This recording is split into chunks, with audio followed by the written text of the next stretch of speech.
हरे कृष्णा, राधे राधे। वृंदा देवी दासी के चैनल में आप सबका स्वागत है। आज हम फिर से लड्डू गोपाल जी का एक बहुत ही प्यारा सा और सुंदर सा लीला लेकर आ गए हैं। आशा है आज का ये लीला भी आप सबको बहुत अच्छा लगेगा। तो चलिए शुरू करते हैं।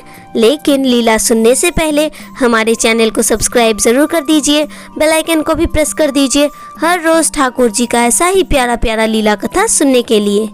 छत्तीसगढ़ में रहने वाली अंजलि जी ने अपने जीवन का ये लीला कथा हमारे साथ शेयर किया है। अंजलि जी जो कि भगवान श्री कृष्ण मतलब लड्डू गोपाल जी की परम भक्त है और ठाकुर जी के रूप में ही वो अपने लड्डू गोपाल जी का सेवा करती है। अंजलि जी कहती है, हम दीक्षित हैं, जिस कारण से ठाकुर जी की सेवा हम पूरी तरह से ही करने का कोशिश करते हैं और नियम के अनुसार ही हम ठाकुर जी का सेवा करते हैं। सुबह फल का भोग, दोपहर को अन्न भोग, शाम को कुछ नाश्ता भोग, रात को फिर से भोग, ऐसे ही हम अपना सेवा प्रोसेस करते हैं। लेकिन मैंने कभी भी अपने लड्डू गोपाल जी को पुत्र रूप में नहीं देखा। मैं बस हमेशा मेरे लड्डू गोपाल जी को ठाकुर जी के रूप में ही देखती हूँ और उन्हें ठाकुर जी के तरह ही प्रेम करती हूँ। इसीलिए हमारे पति या मेरा बेटा जब भी ठाकुर जी के लिए कोई भी फल लाता है तो सबसे पहले उस फल को मैं ठाकुर जी को भोग में देती हूँ और उसके बाद ही हम सब प्रसाद के रूप में सेवा करते हैं। किसी भी फल को हम घर पर लाते हैं तो उसे धोकर थाली में ऐसे ही पूरा पूरा दे देते हैं। जैसे कभी अगर हम केला लेकर आते हैं तो पूरा केला ही ठाकुर जी को दे देते हैं। अगर कभी एप्पल लेकर आते हैं तो उसे भी ठाकुर जी को पूरा ही दे देते हैं। ऐसे ही कोई भी फल हम ठाकुर जी के लिए लाते हैं तो उसे पूरा पूरा ही दे देते थे।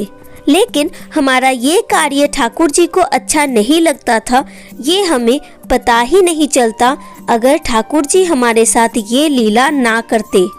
एक दिन हम सुबह उठकर नहा धोकर हमने ठाकुर जी को रेडी कर दिया और जैसे ही हम ठाकुर जी को सुबह का भोग मतलब फल का भोग लगाने जाएंगे तो हमने देखा ठाकुर जी के घर पे मंदिर में एक भी फल नहीं था। अब मैं तो चिंता में पड़ गई कि अरे मंदिर में एक भी फल नहीं है, अब मैं ठाकुर जी को क्या भोग लगाऊंगी। यही सोचकर मैंने ठीक किया, मैं मार्केट जाऊंगी और ठाकुर जी के लिए अच्छा अच्छा फल खरीद कर लाऊंगी और सारा फल आज मैं ठाकुर जी को भोग में दूंगी। यही सोचकर मैं जल्दी से रेडी हो गई और मार्केट के लिए निकल गई। मार्केट में पहुंचते ही मैंने ठाकुर जी के लिए ढेर सारा फल खरीदा, जैसे केला खरीदा, नींबू खरीदा, एप्पल खरीदा, सब कुछ ले लिया और मैंने सोचा यही फल अब 2-3 दिन तक चल जाएगा, तो चलो क्यों ना इन सारे फल को लेकर हम चलते हैं घर वापस। फल लेते लेते मैं मन में सोच रही थी आज मैं ठाकुर जी के लिए कुछ लड्डू भी ले लूँगी, क्योंकि लड्डू तो ठाकुर जी को सबसे प्रिय है, तो लड्डू का भोग भी आज मैं ठाकुर जी को दे दूँगी। यही सोचकर मैं जल्दी से अपने बैग से पैसा निकाल रही थी और मैंने फल वाले को दे दिया। पैसा देकर मैं दूसरे दुकान में चली गई ठाकुर जी के लिए लड्डू खरीदने और तभी मेरे जीवन में घटित हुआ एक अद्भुत घटना। मैं दुकान में खड़ी होकर ठाकुर जी के लिए लड्डू खरीद रही थी, तभी एक छोटा सा बच्चा मेरे पीछे आया और पीछे से मेरे साड़ी को पकड़कर खींचने लगा। जब मैं पीछे मुड़ी तो मैंने देखा एक छोटा सा बच्चा मेरे पीछे खड़ा है। मैंने उससे पूछा, क्या हुआ बेटा, आप क्यों मुझे बुला रहे हो?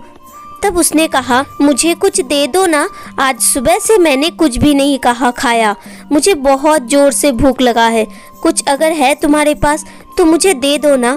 बच्चे की बातों सुनकर मुझे बहुत ज़्यादा ही दुख हो रहा था।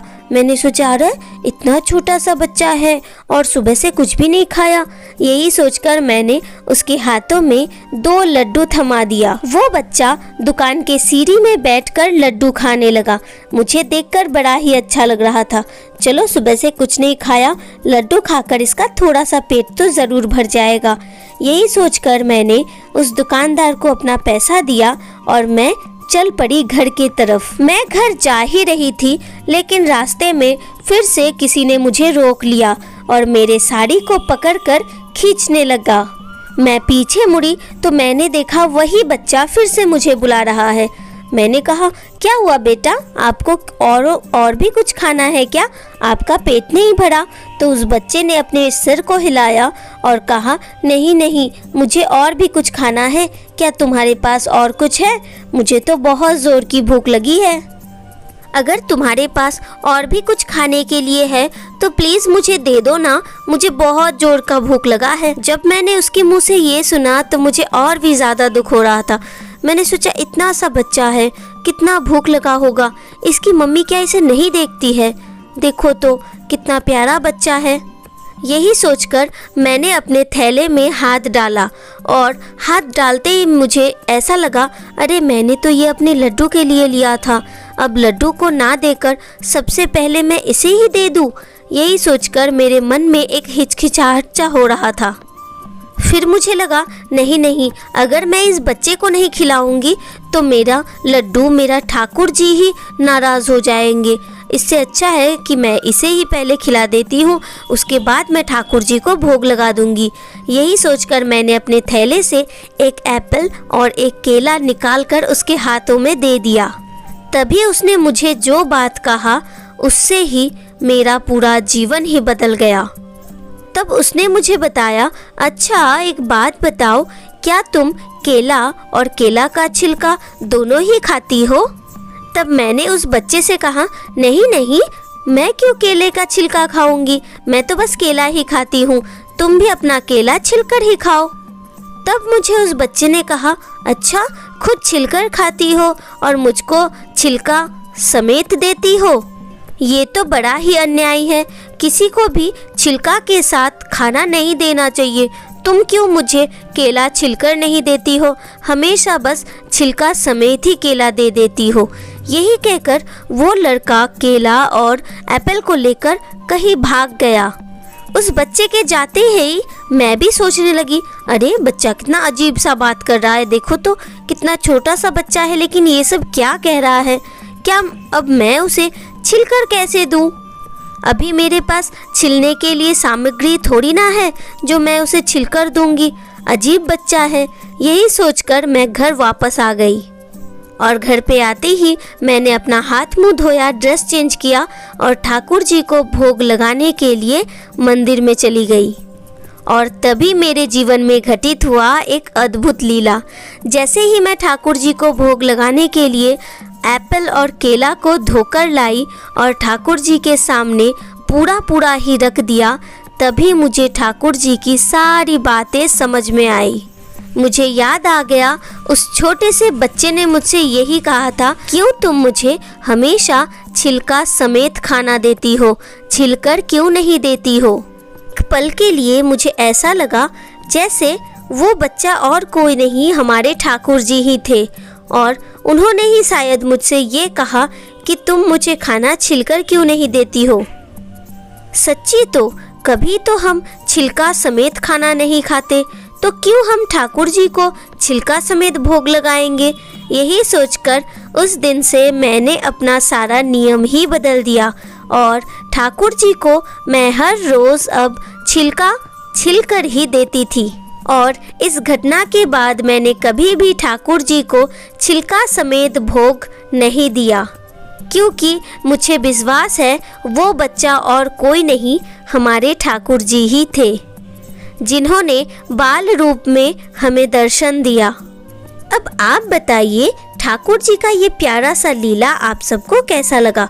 अगर अच्छा लगा हो, दिल को स्पर्श किया है, तो प्लीज़ वीडियो को ज़्यादा से ज़्यादा शेयर कर दीजिए, ताकि हर कोई ठाकुर जी का ऐसा ही प्यारा प्यारा लीला कथा सुन पाए।